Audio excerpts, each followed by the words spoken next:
तो इन चीज़ों को मिलाने की ज़रूरत नहीं। जैसे मैंने कहा कि पैंक ने ये कहा कि भाई शुरू में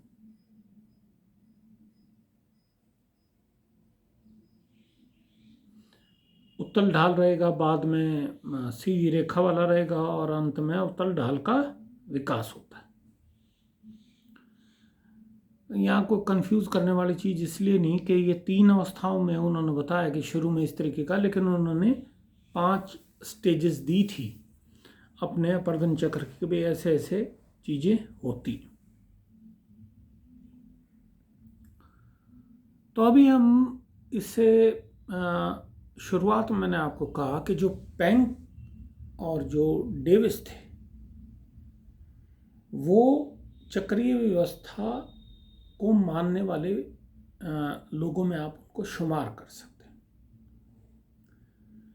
लेकिन पृथ्वी के इतिहास में इस तरीके के प्रमाण नहीं मिलते कि कहीं पर ऐसे किसी चक्र का संपादन पूर्ण हुआ हो कि भी कोई चीज़ कहीं से शुरू हुई और समाप्त होकर वहीं पे ख़त्म हो गई।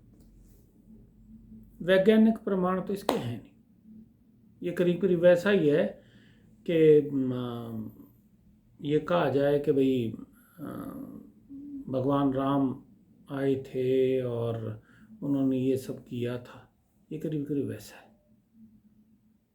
ये कथा तो हो सकती है लेकिन इसके प्रमाण नहीं कि वो थे या नहीं थे। इवन महाभारत की भी नहीं। मेरे कई अपने समकक्ष मित्र जो हिस्ट्री पढ़ने पढ़ाने वाले हैं उनसे मैंने पूछा कि भाई कोई है प्रमाण, तो वो कहते कि जी प्रमाण तो नहीं। अब बगैर प्रमाण के आप किसी चीज़ के विषय में बात करें तो वो तो कोई उचित नहीं। तो खैर बात अपन उस विषय की करें जो अभी कर रहे हैं। बीच में मैं थोड़ा सा भटक जाता हूँ, क्षमा चाहूँगा। तो इस तरीके से जो पैंक महोदय थे उन्होंने अपनी चीज़ों को समझा है, लेकिन सूत्रधार इसके डब्ल्यू.एम. डेविस ही थे।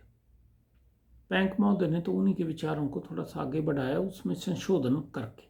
लेकिन उनका जो कई चीज़ें अच्छी थी जो उन्होंने उत्थान को अपर्दन के साथ प्रारंभ होना बताया, और दूसरा ढाल को महत्व दिया उन्होंने।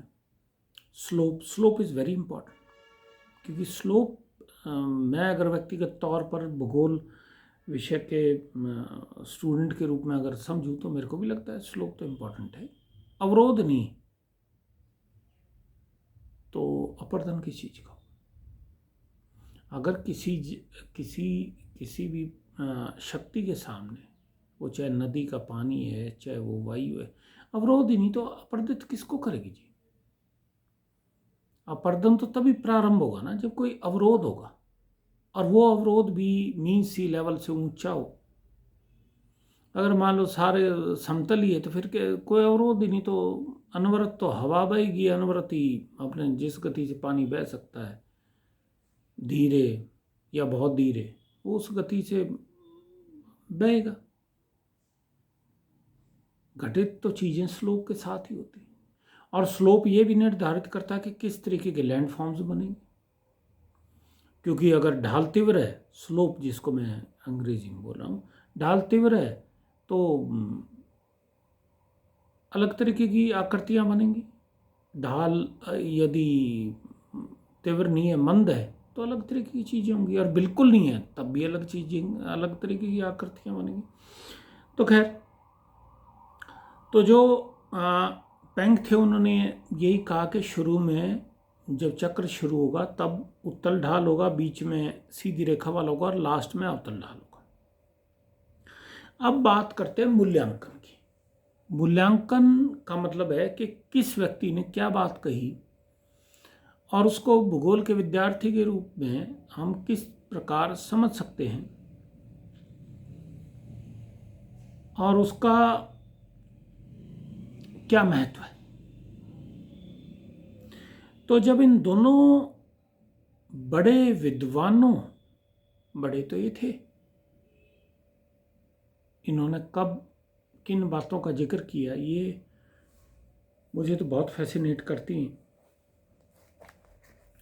कि कितने समझदार और दूर दृष्टि को या बहुत आगे की चीज़ें सोचने वाले को ये वो लोग थे। मैं एक दफ़ा किसी से पूछ रहा था कि भाई ये बड़ी बड़ी कंपनी है, कोको कोला है, पेप्सी है, इनके जो सीईओ बनते हैं, जो सबसे बड़ा शीर्ष अधिकारी होता है, क्या वो सामान्य व्यक्ति होता है? तो मुझे किसी ने ये बताया कि सामान्य व्यक्ति नहीं होता, ये वो लोग हैं जो आने वाले 30 साल 40 साल बाद मार्केट इकोनॉमी किस तरीके से होगी, किस तरीके से चीज़ें स्वरूप लेंगी, ये लोग आज उसको विजुअलाइज कर पाते हैं, ये आज उसको सोच पाते हैं कि आने वाले 20 साल बाद क्या होगा। तो जो व्यक्ति आने वाले 20 साल बाद क्या स्थितियां बदलेंगी उसकी कल्पना कर पाए और उसी अनुरूप हो, तो वो तो बहुत विद्वान व्यक्ति, बहुत विद्वान व्यक्ति।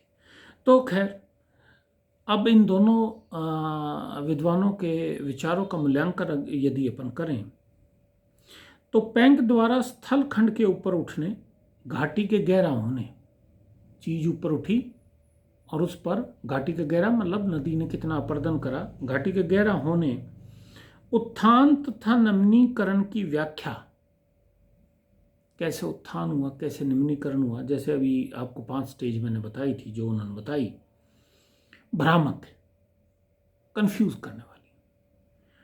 पेंक के विचार काल्पनिक अधिक सत्य कम है, सत्यता के कम करीब वो लगते हैं। उत्थान तथा अपर्दन को चक्र में साथ शुरू करके डेविस की गलती को उन्होंने सुधारा।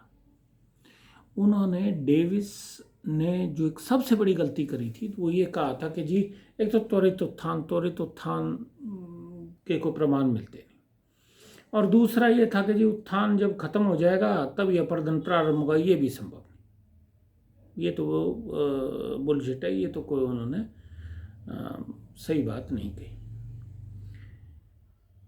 तो पेंक जो थे उन्होंने कुछ चीज़ों को सुधारा।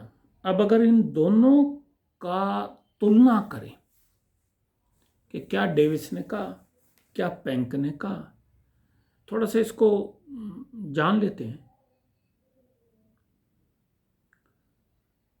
तो इस तुलना में डेविस जो थे उत्थान तथा अपर्दन साथ साथ नहीं, उन्होंने कहा, पेंक साहब ने कहा साथ साथ। पेंक साहब यहाँ एक कदम उनसे आगे निकल गए, ये बात पेंक ने कही ठीक। दूसरा, डेविस ने कहा कि उत्थान का समय कम होता है, त्वरित उत्थान की कल्पना उन्होंने की, और पेंक ने कहा नहीं जी उत्थान का समय लंबा होता है, कई चरणों में संपादित होता है। जैसे मैंने आपको बताया कि शुरू में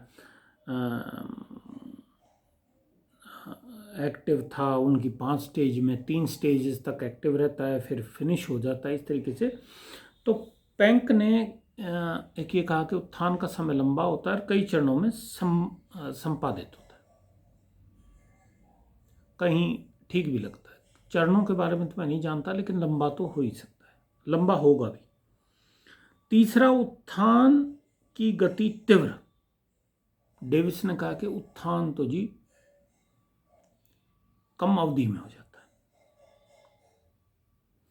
और पेंक ने कहा उत्थान की दर असमान, शुरू में तेज होता है, बीच में सामान्य होता है, बाद में घटती दर से खत्म होता है। तो पेंक जो थे उन्होंने कई वो चीज की।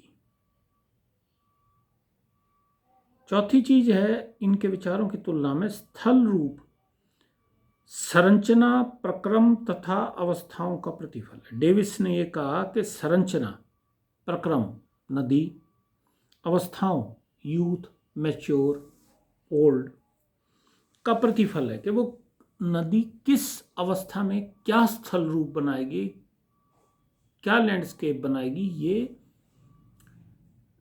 डिपेंड करता है वो किस अवस्था में, अवस्थाओं का प्रतिफल है।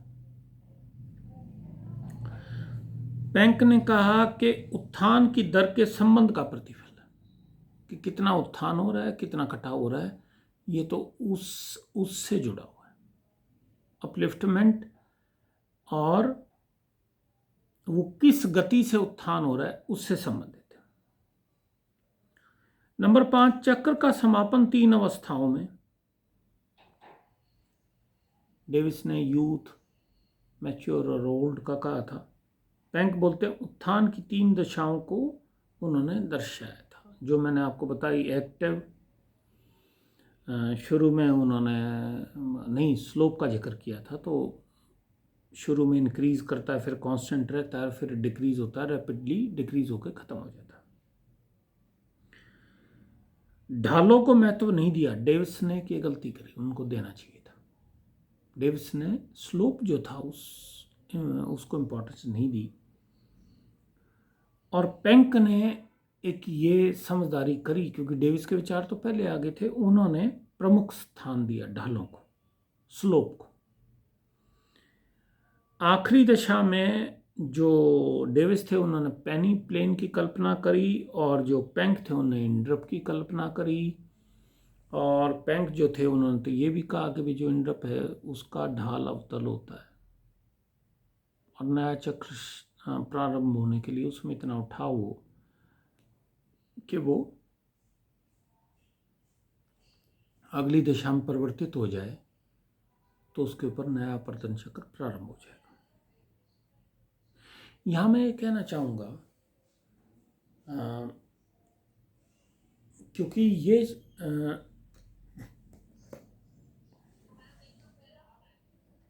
अपवर्तन चक्र संबंधित विचार आपको बीए प्रथम वर्ष में पढ़ाना शुरू कर देते हैं। हम सबको ये ध्यान रखने की आवश्यकता है।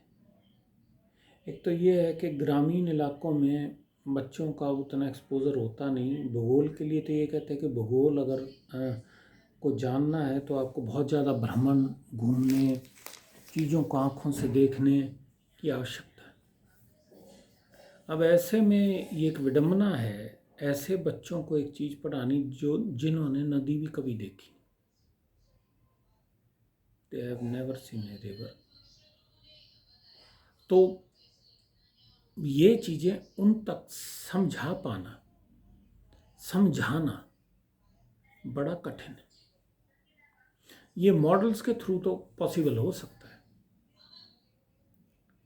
या उस तरीके से पॉसिबल हो सकता है कि गवर्नमेंट कुछ इसके लिए बजट एलोकेट करे कि बच्चों को कोई भ्रमण के लिए ले जाया जा सके, कम से कम ऐसे इलाके में ले जाया जा सके जहाँ पर कोई नदी बह रही है, कोई घाटी बनी हुई है, जो कि आप दिखा सको, वो बच्चा भी समझ सके, अपने दिमाग में विजुअलाइज कर सके।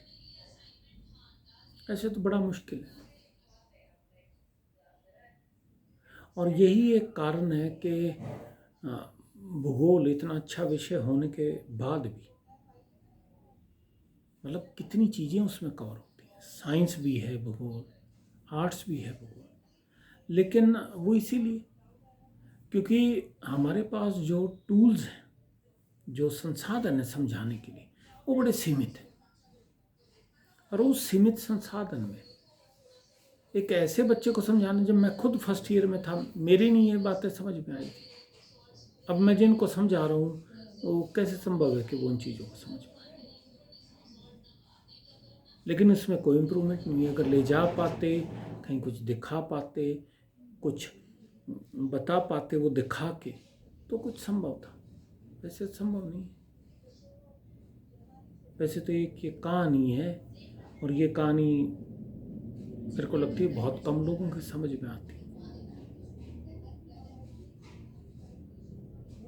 95-98% लोग तो इससे अछूते रह जाते हैं, और वो एक रटा रटाया विषय बन जाता है जिसके बारे में क्या किया जा सकता है।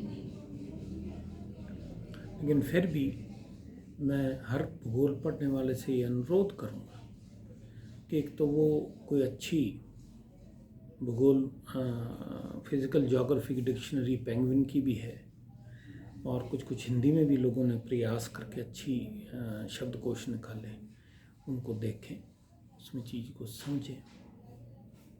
और फिर वही कि कल्पना शक्ति का बहुत महत्व है, क्योंकि आपको अपनी आंखों के सामने घट होता हुआ कुछ नहीं दिखेगा। आपको सोचना है कि ऐसा हुआ होगा। धन्यवाद।